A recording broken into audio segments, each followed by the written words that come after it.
Let's talk about a dynamic that is one of the most painful, yet most common experiences for men. It's the feeling of being invisible, of your efforts being unseen, your love being expected but not cherished, and your presence being a given, not a gift. You feel like you are pouring into a cup that has a hole in the bottom. You give, you provide, you try to fix, you try to communicate, and it seems to make no difference. You are taken for granted, and then it ends. Often she ends it. She walks away seemingly sure of her decision, seemingly relieved, and you are left shattered, believing that she never truly loved you, that she won't care, that she will move on without a second thought. But that is rarely the full story. What happens next in the quiet that follows is a subtle but powerful psychological shift. It is the slow, often painful process of how a woman begins to miss the man she took for granted. This isn't about games or manipulation. This is about fundamental human psychology and the inescapable gravity of true value once it is removed from your life. It begins not with a bang, but with silence. The most powerful catalyst for this entire process is your absence. Not a dramatic, angry absence, but a calm, complete, dignified silence when you are present, trying to win her back, pleading, explaining your energy is available to her. Even if it's negative energy, it's still attention. It still confirms your investment in her. It allows her to remain the center of your emotional universe, even as she's pushing you out of hers. But when you enact true, absolute radio silence, when you accept her decision and you vanish, you do something utterly unexpected. You create a vacuum. In that vacuum, something crucial dies: her certainty that you would always be there, her certainty that your love was an unchanging constant, a resource she could tap into at will. This certainty was the very bedrock of taking you for granted. When it vanishes, it is replaced by something deeply unsettling: uncertainty. Is he really okay? Why isn't he texting? Did he not care as much as I thought? This uncertainty is the first crack in the wall. It forces her out of her passive state and into a state of engagement. For the first time, she has to actively think about you because you are no longer there to passively manage her emotional world. This silence then begins to dismantle the narrative she had built about you and the relationship in her mind to justify her decision. The story was likely centered on your flaws. Your shortcomings were magnified. Your strengths were minimized. But your dignified disappearance doesn't fit that narrative. The man she had painted as needy or insecure isn't acting needy. The man she thought was lost without her isn't begging. He's just gone. This creates a cognitive dissonance. Her story of the weak, dependent man starts to crumble because the evidence no longer supports it. She is forced to confront a new, unsettling possibility. Perhaps he wasn't the entire problem. This is the beginning of introspection, and it is incredibly uncomfortable. Then something else happens. Through the grapevine, or perhaps through a carefully circumspect glance at social media, she sees something. It's not a boastful post. It's not a performative gym selfie designed for her to see. It's subtle evidence of your transformation. A new professional achievement mentioned by a friend.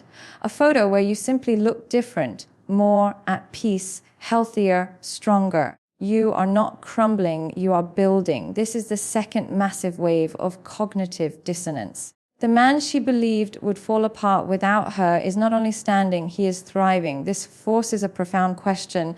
If he is this capable, this strong, this valuable without me, then what did I actually have when I was with him? And what did I actually lose? This is where the brutal reality of the modern dating world often becomes the final and most effective teacher. After the initial relief of being single fades, she ventures out, she goes on dates, and she is confronted with a parade of male mediocrity. She meets men who are keen on getting something from her, but offer little investment in return. Men who are charming but lack depth. Men who are interested in a good time, but have no concept of building a life. They lack the history, the shared jokes, the deep understanding. And the genuine, proven investment that you offered, these new interactions are shallow, they lack substance. And in that emptiness, your value begins to glow brightly in her memory. The things she took for granted, your loyalty, your willingness to commit, your genuine care for her well-being, the comfort of your presence suddenly seem like rare and precious commodities. The grass suddenly doesn't seem greener on the other side. It seems artificial and underwhelming. This entire process culminates in a complete erosion of the frame she held at the end of the relationship. She ended it from a position of power. She held the cards, but your silent, transformative journey has flipped the table. You have taken your power back. By focusing on yourself, you have stopped seeking her validation and started generating your own. This is magnetically attractive and psychologically disarming. She now realizes that the man she dismissed is not the same man who exists today. She realizes that the security she thought was a given was actually a choice you were making every day, a choice you are no longer making for her. The missing, then, is not a simple feeling of loneliness. It is a complex storm of regret, reshuffled narratives, uncomfortable comparisons, and the dawning, horrifying realization that she had something genuine and valuable, and she was the one who let it go. It is the understanding that she wasn't just losing a man who loved her, she was losing a man of value. And that is a loss that echoes far louder than the absence of mere attention. It is the loss of a potential future with a man who had proven his worth, a loss she can only truly comprehend once he is truly and finally gone. The journey of regret for a woman who has taken a man for granted never begins in the heat of an argument or during the relationship itself. In those moments, his presence is a constant, his attention is expected, and his value is obscured by the fog of familiarity and frustration. The starting pistol for this profound emotional shift is fired by one thing, and one thing only: his absolute and unexpected absence. This is not merely about physical distance, though that is a component. This is about a complete and total withdrawal of his emotional and psychological energy. During the relationship, even when he was being criticized or feeling unappreciated, he was still there. His energy was still oriented towards her. He was trying to solve problems, to communicate, to bridge the gap. This ongoing effort, however unreciprocated, still provided her with a subconscious sense of security and validation. It confirmed her central place in his world. She could operate from a place of certainty, the certainty that his love was a fixed point on her compass, always available for her to navigate by. When he finally accepts her decision to end things and enacts a policy of dignified, unwavering silence, he does something that shatters this certainty entirely. He removes the fixed point. The compass spins wildly. The constant hum of his attention, which she had long since stopped consciously hearing, goes dead, and the resulting silence is deafening. This void is the most powerful catalyst for change because it forces her out of a passive state and into an active one. She can no longer simply receive, she must now contemplate. She can no longer react to his initiatives. She must now sit alone with the reality of her own decision. This absence creates a vacuum, and nature abhors a vacuum. This emotional space will not remain empty for long. It will first be filled with curiosity, which is the gateway drug to missing someone. Why isn't he calling? Is he okay? What is he doing? This curiosity is inherently engaging. It requires her to invest mental energy in him. A stark contrast to the end of the relationship, when she was likely investing less and less. She is now the one thinking about him, wondering about his state of mind, and trying to decipher his actions. The power dynamic has begun its subtle shift. This then evolves into a more unsettling emotion: doubt. His silence does not match the narrative she likely built to justify the breakup. If he was so needy, why isn't he begging? If he was so lost, why does he seem to be coping? If he was the problem, why does his absence feel so significant? This dissonance chips away at her previously solid justification. The story she told herself and her friends starts to develop cracks. The absence forces her to confront the possibility that the man she thought she knew, the one-dimensional figure of her frustrations, was not the complete picture. It suggests a depth and a strength she may have overlooked. Ultimately, this catalyzing absence teaches her a brutal lesson. We only truly begin to measure the value of something once it is gone. The water she thought was just always there to drink from has vanished. She is now left truly, deeply thirsty. The silence he provides is not a punishment.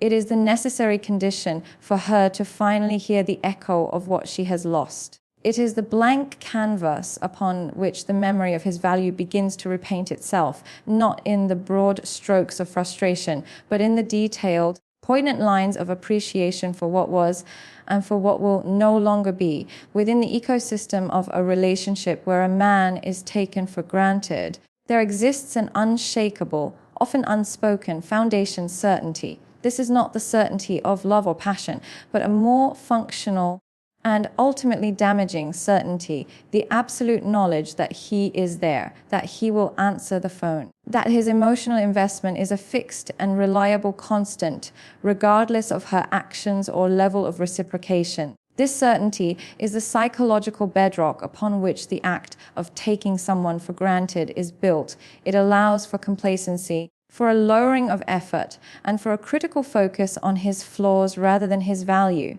Therefore, the most earth-shattering event that can occur is not the breakup itself, but the moment this certainty violently and irrevocably ends. The ending of this certainty is the collapse of her entire operational reality within the dynamic. She was operating from a position of security, a security provided by his unwavering presence. It was the security of knowing that whatever happened, her safe harbor, his commitment and attention was guaranteed. This allowed her the emotional luxury to focus on what was missing, on what was wrong, because what was right seemed so unshakable. It's like the oxygen in the room. You never think about it until it's gone. When he accepts the breakup and implements true, dignified silence, he does not simply leave, he detonates this foundation. The certainty is replaced with its terrifying opposite, profound uncertainty. This is the catalyst for the entire chain reaction of regret. Every assumption she has relied upon is suddenly thrown into question. The mind, when faced with such a vacuum of certainty, does not remain passive. It is forced to engage, to attempt to resolve the dissonance. This is where the missing begins. It starts not as longing, but as a form of anxious curiosity. Is he really not going to contact me, ever? This question would have been unthinkable before, because the answer was a known quantity. Now, it is a mystery. This mystery is psychologically captivating. Her mental energy, which had perhaps drifted away from him, is now forcefully snapped back. She is compelled to think about him, to try to solve the puzzle of his silence. This uncertainty then morphs into a more personal and unsettling series of questions that directly challenge her ego and her perception of the relationship's hierarchy. Did I mean less to him than I thought? Was he prepared to walk away? Is he already moving on? These questions are agonizing because they flip the script entirely.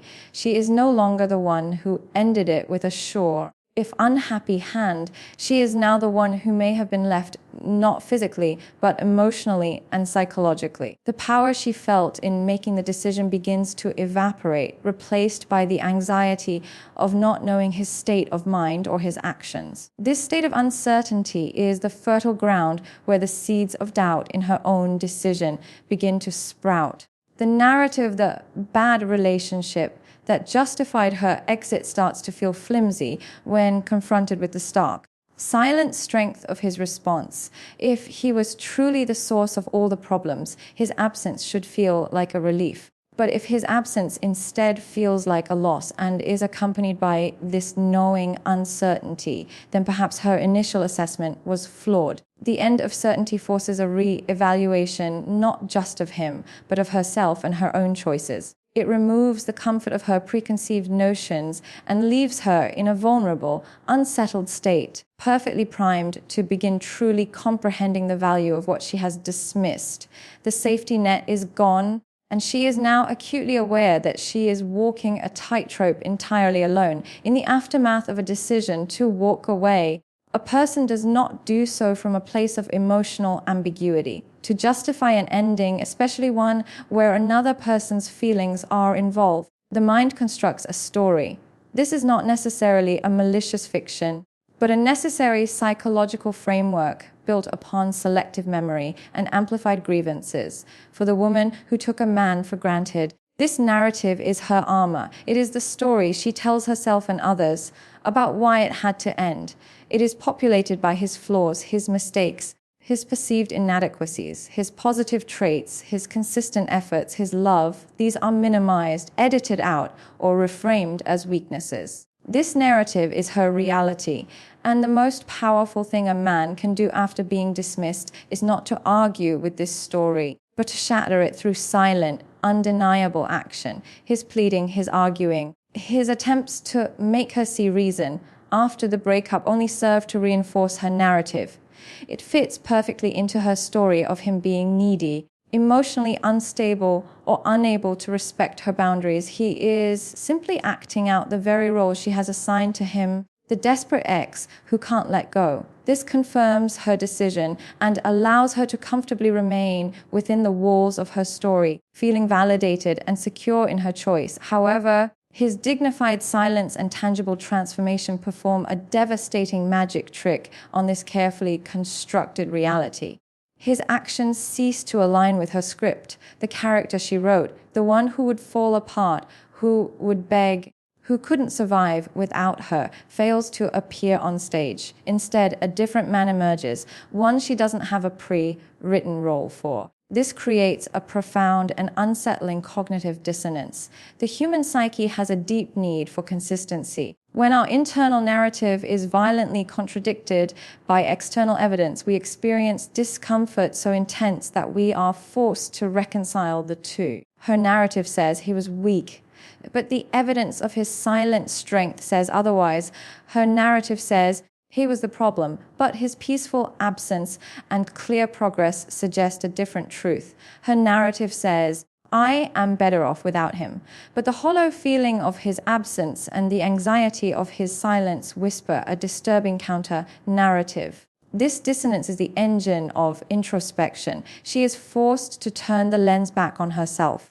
The questions begin to shift from, why was he so difficult, to more uncomfortable territory. Was I seeing him clearly? Did I contribute to this? Did I focus so much on what was missing that I became blind to what was there? The story that once provided such comfort now feels like a lie she told herself. The armor begins to crack, leaving her psychologically vulnerable. This shattering is not an aggressive act on his part. It is a passive one. He is not attacking her story. He is simply living a new truth that makes her story obsolete. By refusing to play the villain in her drama, he forces her to become the author of a new one. And in that new story, she must account for this new character, the man of strength, peace, purpose. She must reconcile the man she thought she left with the man he has become. This process is inherently filled with regret, because it involves the painful admission that her initial perception was flawed. She didn't just lose a boyfriend, she lost the certainty of her own judgment. She must now grieve not only the man, but the full story that made her feel righteous in letting him go. The shattering of her narrative is the destruction of the very filter through which she viewed him. And for the first time, she is forced to see him and what she lost with terrifying clarity. In the silent void that follows a breakup, information becomes a precious currency. For the woman who initiated the split, her perception of the man she left is frozen in time, a snapshot of his perceived failures, his neediness, or his stagnation at the moment she ended things. This image is the cornerstone of her justification. The single greatest force that can dynamite this static image is not what he says, but what he demonstrably does. This is the unparalleled power of observable transformation, the undeniable, often indirect evidence that he is not decaying in her absence. but evolving. This is where the critical distinction between performance and authentic change becomes everything. Performance is change for an audience. It is the gym selfie posted at the exact time she's online, the vague booking about new beginnings, the stories fed to mutual friends. This is transparent and, frankly, weak. It signals that his entire focus is still on her perception of him. He is still living in her frame, trying to win her approval. It confirms the neediness she suspected and allows her to dismiss his efforts as a pathetic attempt to get her attention. It reinforces her narrative. Authentic, observable transformation is different. It is change that is felt rather than announced. It is the energy he now carries, an energy of quiet purpose and self-assuredness that is palpable even from a distance. This evidence seeps through the cracks in subtle, powerful ways. A mutual friend might mention, not because he asked them to, but out of genuine surprise, "I ran into Mark last week. He seems really good. He's killing it at work, and he looks healthier." She might see a casual, unposed photo from a group event where he simply looks different, more present, more confident, more at peace. His posture is better. His smile is genuine, not forced for a camera aimed at her. This observable data is devastating to her psychological equilibrium because it creates an unresolvable cognitive dissonance. The man in her mind, the one she felt she had to leave because he was holding them both back, does not match the man who is clearly moving forward without her. This forces a series of terrifying questions. If he is capable of this, why didn't he do it with me? Which quickly morphs into the more uncomfortable. Was it me who was holding him back? Or did I not inspire him? Was I the problem? This transformation reframes the entire breakup. It is no longer a story of her bravely leaving a sinking ship. It becomes a story of her jumping off a ship, just as it was being retrofitted with a new engine, destined for better waters. Her action begins to look less like an escape and more like a catastrophic error in judgment. She is no longer the savior of her own story. She is the one who abandoned a winning team. The power of this transformation lies in its passive nature. He is not sending her progress reports. He is simply living his life, and the quality of that improved life is so evident that it cannot be hidden. It speaks for itself, and it speaks volumes. It tells her that his value was not dependent on her presence. In fact, it suggests that his value is now increasing precisely because of her absence. This is the ultimate paradox that fuels regret. She believed she was removing a burden, but it appears she was actually stifling an asset. The observable proof of his growth is the mirror held up to her own misjudgment, and it forces her to miss not the man he was, but the man he has become, a man she now realizes she may have never truly known, and who she may have no claim to. Following a breakup, there is often an initial sense of liberation, a feeling of new horizons and fresh possibilities. For the woman who ended things, this phase is fueled by the anticipation of what or who might be next. She enters the dating market with a mental checklist, often composed of the very traits she felt her previous partner lacked. This search, however, often leads to the most brutally effective teacher of all, the reality of comparison. It is in the stark, unforgiving light of new prospects that the ghost of the man she took for granted begins to transform from a memory into a benchmark. This process is rarely immediate. Initial dates can be exciting, filled with the superficial dopamine hits of new attraction and flirtation. But as the novelty wears off, a more sobering reality sets in. The new men she meets are not being compared to the frustrated, underappreciated man she was with at the end of the relationship. They are being subconsciously measured against the totality of him, his deep investment, their shared history, his proven loyalty, and the comfort of a known entity. The new prospect may be more charming initially, but does he listen with the same intent? He may be more physically attractive on paper, but does he make her feel equally safe? He may talk a big game about his future, but has he proven through years of action that he is capable of the commitment she once had? This is where the idealized what if crashes into the disappointing what is. She begins to encounter a parade of male mediocrity characterized by low effort, emotional unavailability, and a pervasive lack of intention. She realizes that the deep, proven investment she received from her previous partner is not the standard, it is the exception. The things she had come to expect as a given, his consistency, his willingness to work on problems, his genuine concern for her well-being, now appear as rare and valuable commodities. The grass is not greener on the other side. It is often astroturf, superficially appealing but artificial and lacking any real roots. This comparative reality forces a painful but necessary recalibration of her perception of value. The flaws of her previous partner, which once loomed so large, begin to shrink in the rearview mirror. In their place, his strengths are magnified and thrown into sharp relief by their absence in others. His loyalty is now seen not as a given, but as a choice he made daily. His willingness to commit is no longer viewed as pressure, but as a strength of character. The security she dismissed as boredom now feels like a sanctuary she foolishly abandoned. This experience dismantles the fantasy that something better was easily available. It replaces that fantasy with the cold, hard data of experience. Every disappointing date, every vague text, every interaction that lacks substance or depth serves as a reminder of what she had. Each one is a silent tribute to the man who, for all his imperfections, offered something real and substantive.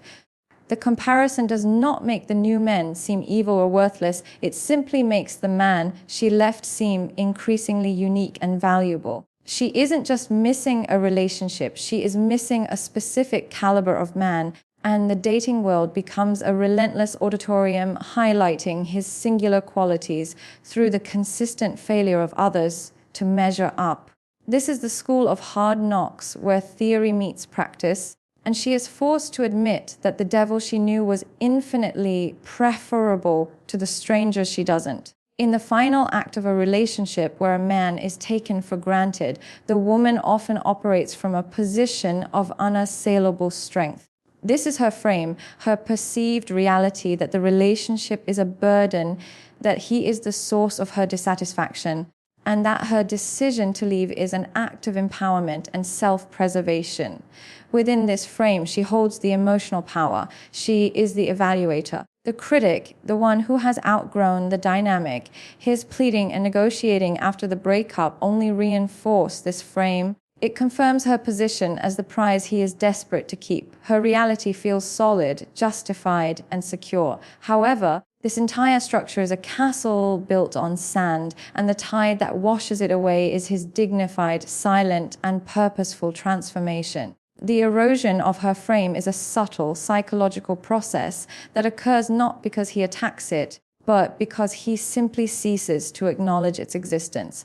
By accepting her decision and walking away without a fight, he refuses to participate in the dynamic that gave her frame its power. He doesn't argue with her assessment, he simply makes it irrelevant. Her power was contingent on his reaction. When that reaction is calm acceptance instead of desperate resistance, her foundation cracks. The role she casts for herself, the liberator escaping a sinking ship, suddenly feels empty and unconvincing. If the ship isn't sinking, then the liberator is just someone who jumped overboard for no reason. This erosion accelerates exponentially with the evidence of his transformation. Her frame was built on the fixed idea of who he was: stagnant, needy, flawed. When he demonstrably becomes none of those things, her entire justification for leaving begins to crumble. The narrative that felt so solid now feels like a catastrophic error in judgment. The power she held evaporates and begins to transfer back to him. She is no longer the evaluator. She becomes the one who is now being evaluated against the new, higher standard he embodies. The question is no longer, is he good enough for me? It painfully reverses into, would I even be good enough for him now?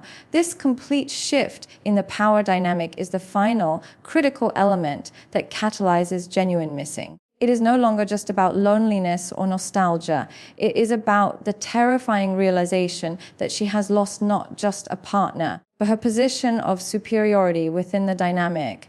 The man she felt pity for is now a man she might feel insecure around. The man she felt she was settling for is now a man she might have to earn. This is a humbling and often humiliating psychological adjustment. Her ego, which was fortified by the decision to leave, is now assaulted by the reality that she may have been the one who was left behind emotionally and developmentally. The erosion of her frame forces her out of the role of the critic and into the role of the regretful spectator. She is no longer inside the story, directing the action. She is on the outside, watching him live a compelling new story from which she has written herself out. This loss of narrative control is the ultimate consequence. The strength she felt was an illusion built upon his perceived weakness. When that weakness transforms into quiet strength, her frame doesn't just weaken, it completely collapses, leaving her standing in the rubble of her own assumptions, forced to mistrust the man, but the version of herself that had the power to keep him.